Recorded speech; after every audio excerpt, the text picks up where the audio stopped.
I did. I told Carson we're about to record. The dogs know we're about to record, even though Rascal's already knocking at the door. He is. Someone knocking at the door. Remember I love our pre-podcast banter. But remember when we used to say, welcome to Long Haul Marriage. When did we stop that? Probably after And what did we say? 2. As I'm saying that, what did we say was going to be our buy? Like Smartless has their buy? Oh, I remember. Well, so what is it? And then we can do it later. What? You just said it. What? Then we can do it later. Oh, later is the deal? That's what you said last week. Wow. Mm-hmm. Okay. Later. Okay. Because then I did what? Now Remember and you later? said, yeah. Okay. So later. We got to. Okay. So We can't. That's bad. I won't even remember that when in 30 minutes. When you do a podcast when you're 60, you don't even remember what you said was your thing last time. I want to know. Okay. So obviously most people, because we don't videotape every podcast, most podcasts we don't videotape anymore. We have a few lined up. We've got some interviews. We're waiting on some equipment, and we're going to be videotaping some podcasts. So that will hopefully get us a few more listeners. We've been really excited about the listenership over the last year. Mm-hmm. But so I was going to say, most people aren't on YouTube, so you're not going to comment there. Some people comment. We have one person who comments on YouTube, one person who comments on Spotify. On Apple Podcasts, I don't know if you can comment. But if you will go to our Spotify, our podcast on Spotify, if you have it, and comment, I was going to have you comment. How much you love Long Haul Marriage. I know, I was going to say, if you share this podcast, comment, Just let us know if you have ever shared this podcast. So we, obviously if you like it, if you share it, you can share it, subscribe, all that, subscribe, share, all those things. That really helps us out. So yeah. And by the way, no, we aren't monetizing this podcast at all because we don't do ads. We decided against that when we ran literally one ad for like an hour and said, we're not doing that again. But it just helps us out. Why? We want this to be a resource for people. Yeah, it's a tool. Yep. It's a good tool. Cool. So dating the recording of this a little bit, but did your team win for the Super Bowl? I did not have a team. Okay. So but I would say neither team won. It was the most boring Super Bowl in history. But I hated it. I hated every minute of it. Oh. The Super Bowl food and the Super Bowl company. That was fun. We had a great vibe outside. Uh-huh. It was, I think the high was 72 by the time of the Super Bowl. It was so cool out there. Great friends, great food, great time. So hopefully everybody had time. You had a good time. And if anybody, I'd love to hear your comments too. Did you watch the halftime show?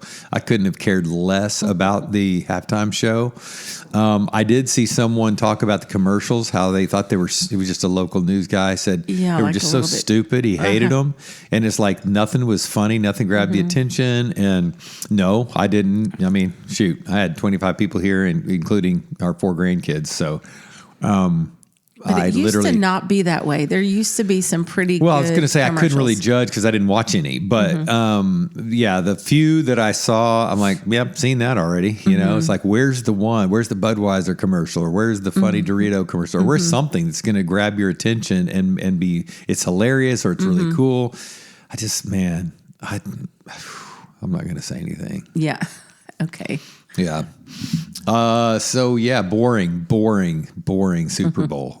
Gosh, awful game. But a fun reason to get together. Yeah, and we did have some Shinerbach chili, but shout out or hey, whatever we say to Zoe and her blueberry banana pie. That was delish. Oh my gosh, that graham cracker crust, some whipped cream. I had some. I had leftover chili and pie already. Oh, that's good. So after my 72-hour fast. Have we talked about the 72-hour fast? Y'all, if y'all haven't fasted. No, you have not.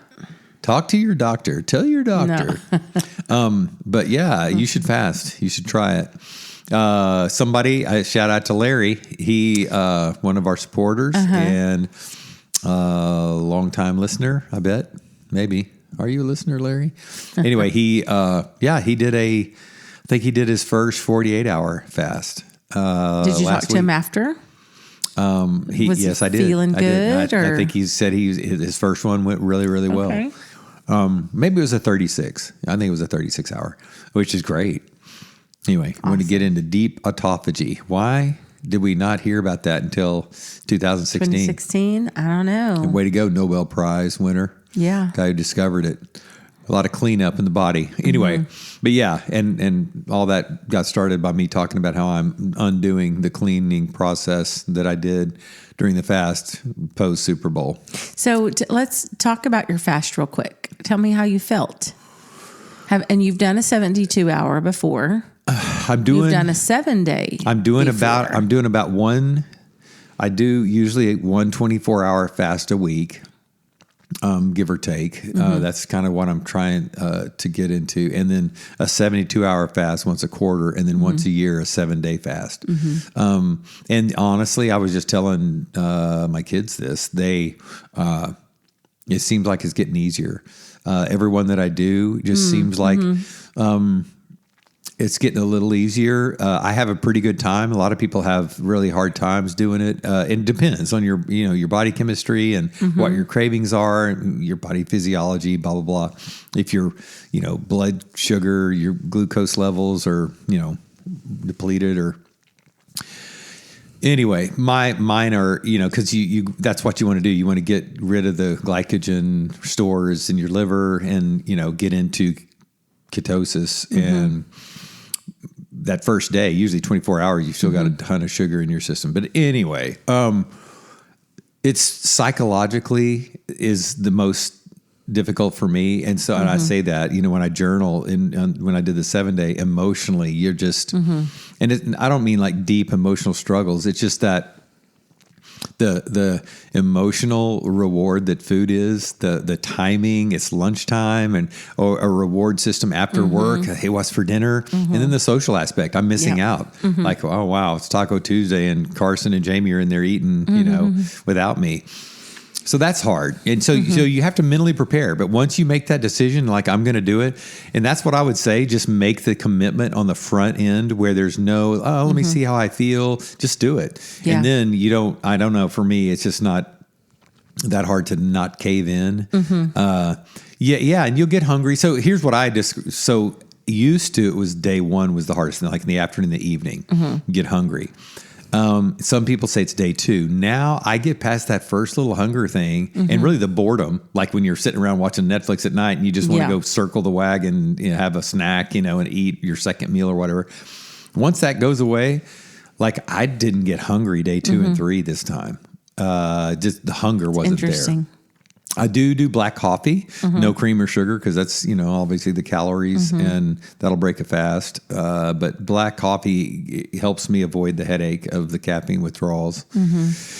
So I have a question for you. And so what happens, you get in this Zen place where everything feels real quiet. Your body just quiets down. There's no digestion and you don't have any heartburn or gas or, rumbling tummy, and it just goes quiet and you just feel so at peace. And there's that energy boost that comes, mental clarity. But for me, when I'm out doing my meditation, especially if you're outside in nature, just the grounding and breathing and doing the stuff, there's an overwhelming sense of just peace and well-being. And I feel like it's easier to connect to God during that time. Just less distraction, easier to focus. And so I love it. I really look forward to doing it. Yeah. That's cool. Well, you just answered my question without me even asking it. What were you going to say? So I was going to ask you to describe, a lot of times people will hear about a fast and they think of, I've heard of that, like in a spiritual sense, like doing a spiritual fast, like they're doing it with their church or their Bible study group or for, for Lent or, whatever. So it's a, quote unquote spiritual fast. What you were kind of, I think, focused on a lot with yours is kind of the health benefits, like the physical health to help you just to, kind of clean out your system and to help your gut and, just heal your body of some stuff because the power of the science behind it, all that.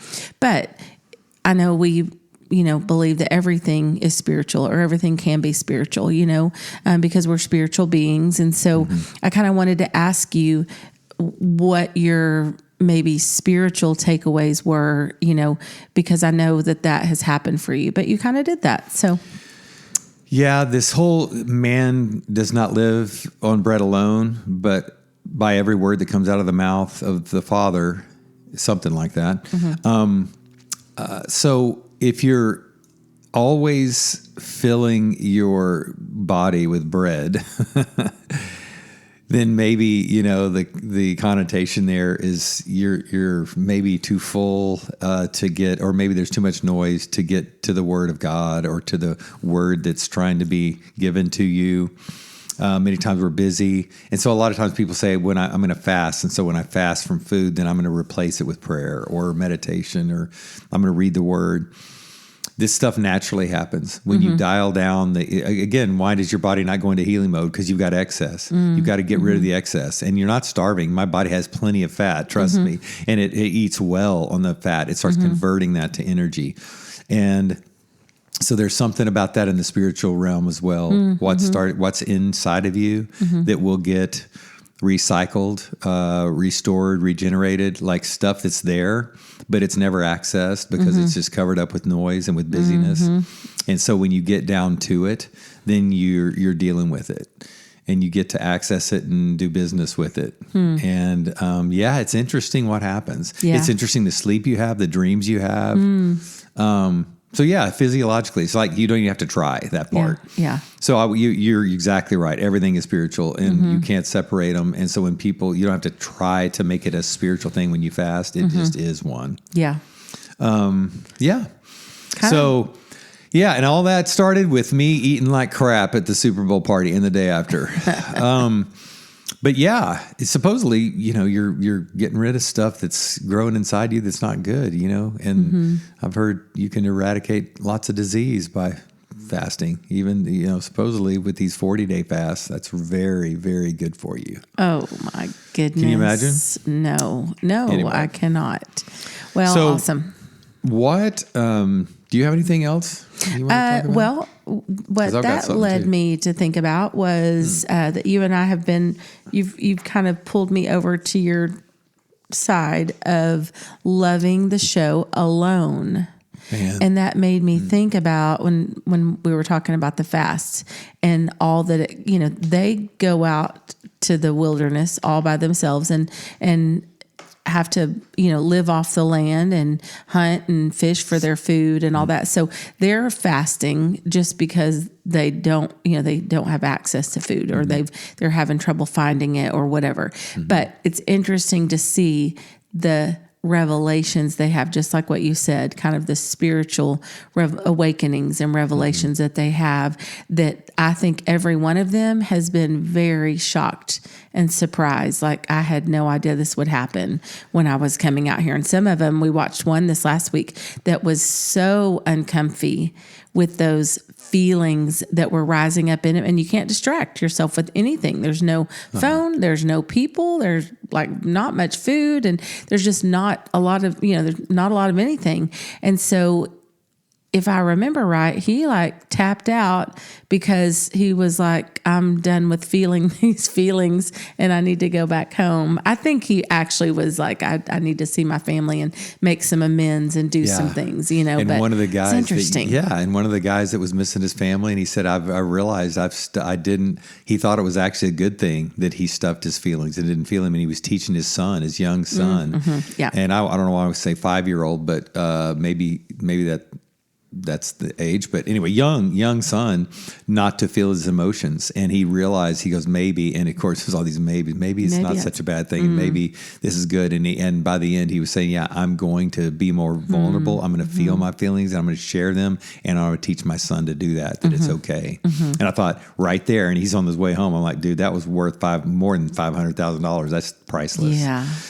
The show has been named perfectly because Alone, and I remember remember me saying this on another podcast. I think I've talked about it. Did. It's like the thing that gets them all. The ones who've got food, shelter, and fire, and water, everything figured out. And they're doing very, very well. They're thriving. Their gill nets are working, and they're catching fish, or they've got a moose all cured, and the jerky's hanging from the ceiling. What taps them all out is they miss their family. They miss people. It's not even the ones who, okay, man, I've wrestled my demons, inner demons to the ground, and I can feel all this stuff, and I've grieved a lot of this stuff. And they've cried and cried. They just miss their family. Like, what the heck am I doing out here? And they realize, man, no amount of money is worth this. Like, what am I doing? What's life about? So it's just this utter isolation that drives them all basically mad. And so we're not good alone. We need to be, of course, everyone goes back appreciating their spouse and their family, their kids, everything more. Yeah. I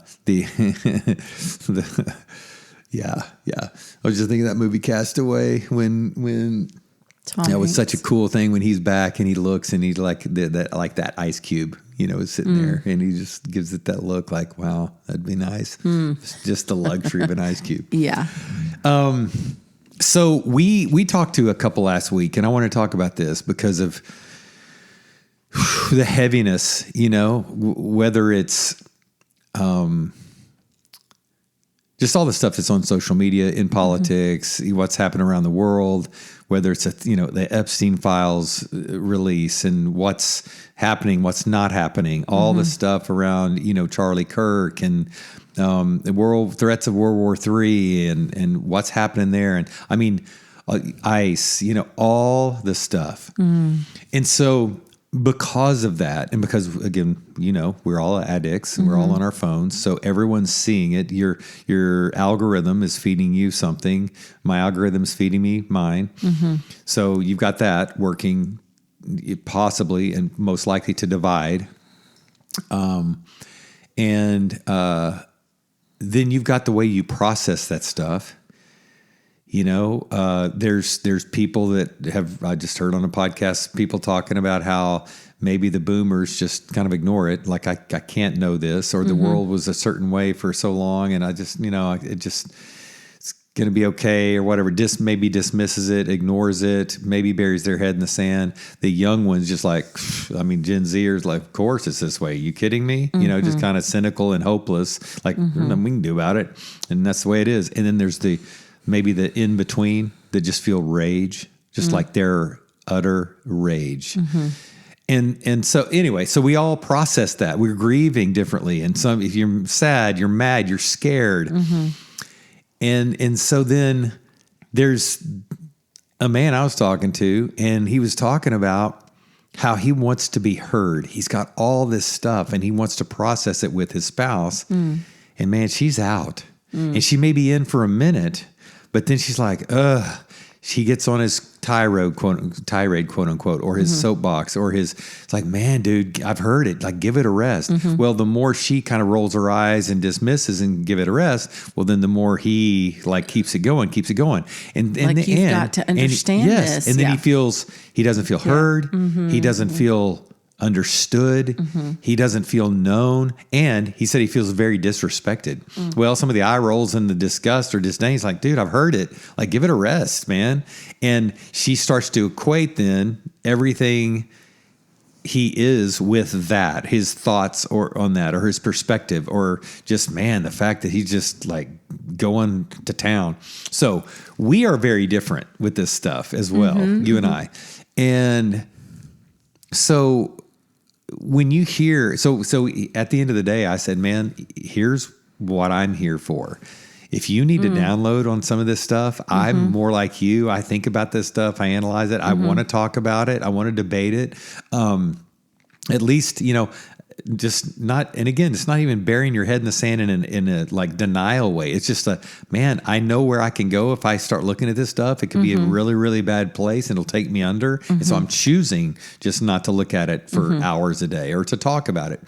So I said, maybe let your wife know how you feel.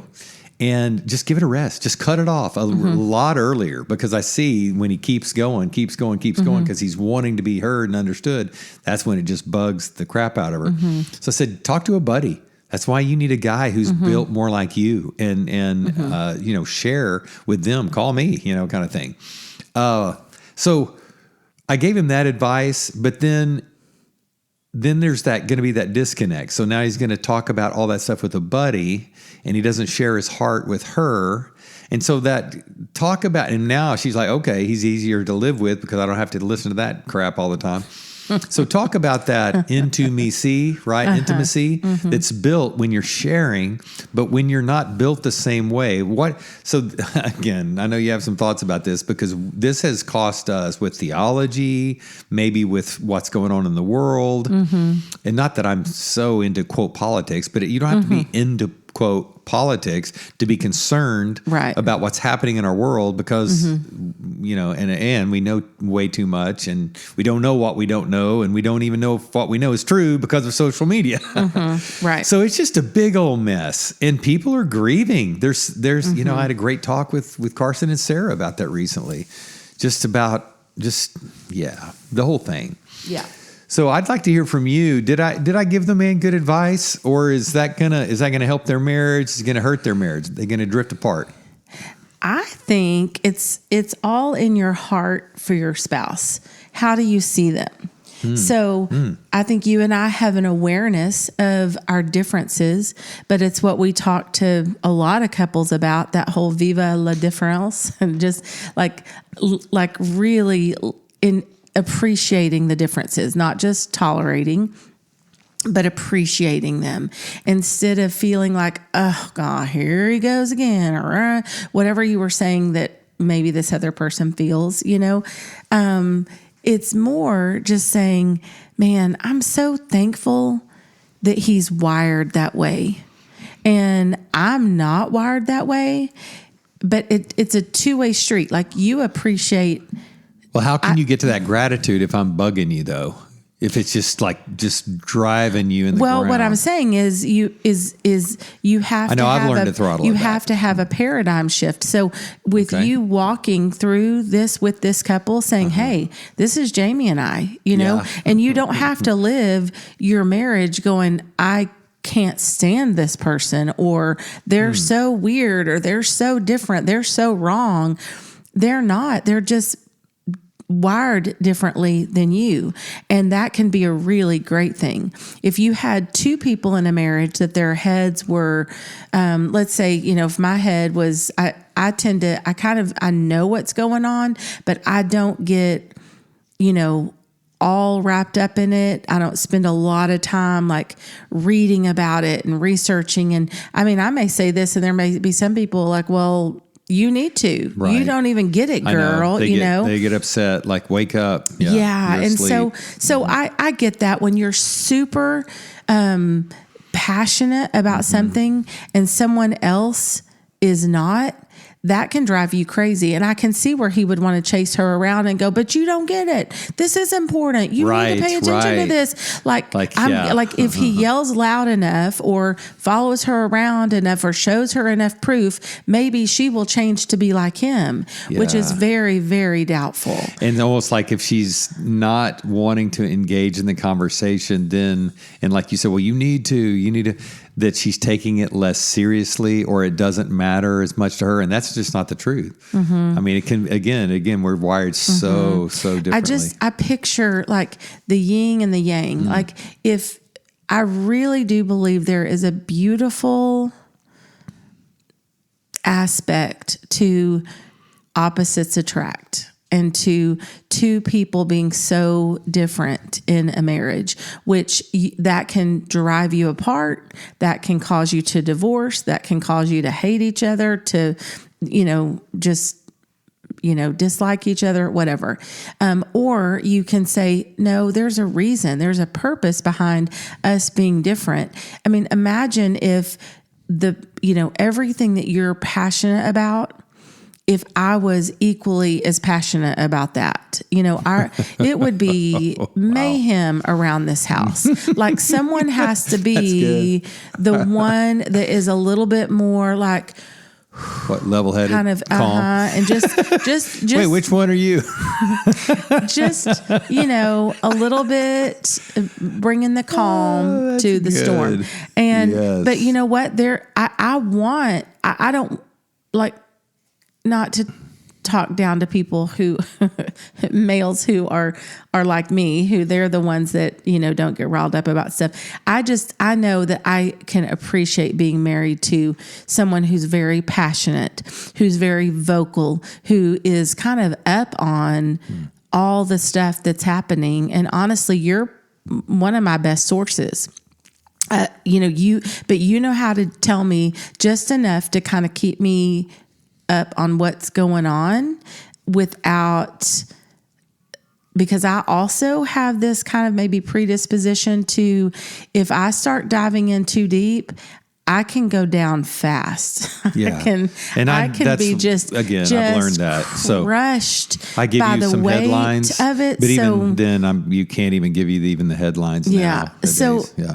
I don't know exactly what it is. Because I really don't want to just have my head in the sand and go, what? I don't know what's going on, huh? Like, I don't want to be that person, but I also am thankful. It's almost a gift that you've given me, that you're like, I know you well enough. And I know that if you knew everything, if you sat on your phone and you read every headline, or you had the news going a lot during the day and just really stayed up on, which again, like you said, how do you even know which news channel is, providing the correct, reporting or whatever. But anyway, besides that, I think what that would do to my mental health, to my stability. I just feel like I'm made more fragile than you. And I have to really be careful how much I let in. I mean, I think we all do. I'm not saying everyone. There are some people that can watch. It's almost like some people they thrive in chaos and they want to it's like a train wreck and they just can't help, or they're so afraid and they think, they're pain shopping for their fear. They're just going to keep looking until they're scared, until they're just, worried that, it's all going to end tomorrow. And man, God bless us all. It's just a tough time. But so I was waiting to see if you agreed with the one thing that I said about, for a man, if it's a male who's feeling like he's into that and his wife's not, or if it's a female and she is and the husband's not, to reach out. Reach out